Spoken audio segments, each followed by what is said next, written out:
If you knew with certainty that the asteroid Apophis was the Wormwood star described in Revelation chapter 8, how would that impact your life? Hi, I'm Brian Clark, a grateful student of the Bible. Welcome to the first edition of A Closer Look at the Good Book.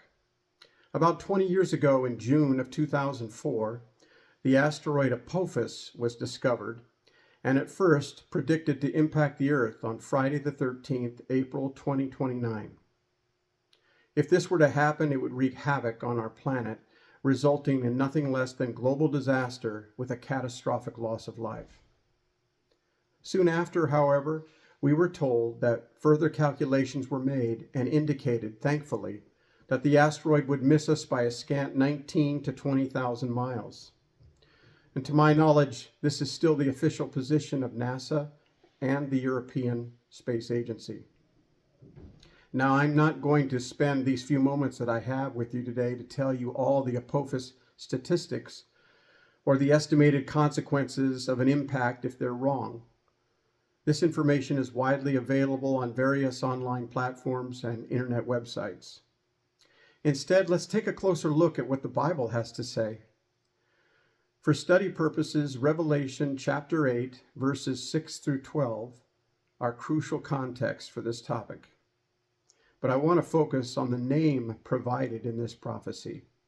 So let's take a closer look at verses 10 and 11. The third angel blew his trumpet, and a great star fell from heaven, blazing like a torch, and it fell on a third of the rivers and on the springs of water. The name of the star is Wormwood. A third of the waters became wormwood, and many people died from the water because it had been made bitter. English Standard Version. Does the name Apophis have any similar meaning with respect to the name Wormwood? The asteroid in question was given the name Apophis, which is the name for the Egyptian god of chaos. The name Wormwood, however, refers to a bitter plant. So no, at first glance, they don't appear to be related. But not so fast. Wormwood is the word used in most English Bible translations based on the Greek word absinthion. But is this the best translation? The NLT, or New Living Translation, uses bitterness instead of wormwood. And more significantly, so does the CJB, or Complete Jewish Bible.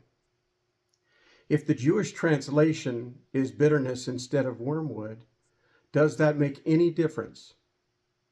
Is there a connection between the word bitterness and Apophis? Let's take a closer look. The Hebrew word for bitterness is mara. See Exodus chapter 15, verse 23 for a good example.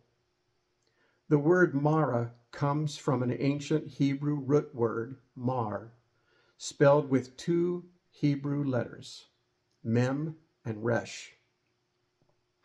And if we look up these two letters in the ancient Hebrew pictographic alphabet, the alphabet roughly from the time of Abraham, we find the meaning God of chaos. You decide if that's just a wild coincidence or an important prophetic insight to be taken seriously. What should we be doing in the meantime? Well, in Matthew 24, verses 45 through 46, Jesus had this to say: "Who then is the faithful and wise servant whom his master has set over his household, to give them their food at the proper time? Blessed is that servant whom his master will find so doing when he comes." God bless you, and thank you for listening. I hope to see you again soon.